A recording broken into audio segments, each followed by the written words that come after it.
Thank you very much, Mr. Chairman.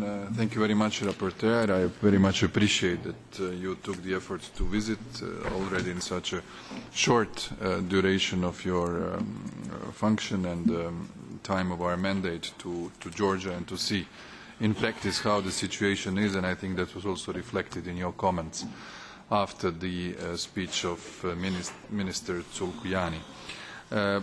I think in the context of the EAA-DCFTA, to repeat the position of our group, since our shadow rapporteur, Mr. Štetina, is not here, I just want to stress that we very much support the ratification and giving the consent by the European Parliament for the association agreement and the DCFTA. It will be beneficial and useful for Georgia in bringing the European standards into the country, which is, as we heard in the previous debate, going through a very specific transition, and it should not be overshadowed by the events which are currently happening in Ukraine, by the situation in Moldova. I think we should see all of these countries also from a similar perspective. I know that in my country, actually, we will have a simultaneous ratification of all the three association agreements and the DCFTAs in the Croatian Parliament as a package very soon, and I have, as a rapporteur for Ukraine,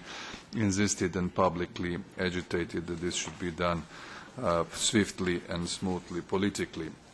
When we discuss the overall assessment, especially in the light of the report of the Minister for Justice, which was just here before us, we need to also take a realistic view on what will be included in our resolution. That's why I mentioned the recent resolution on the state of the functioning of the judiciary and the administration by the Parliamentary Assembly of the Council of Europe, and I think that in the further work on the text we should really underline the elements where the government tools, those who are in the position, should not be used to the extent that would be detrimental to the opposition in the country, and which should not be actually conducive for a stable democratic development in Georgia.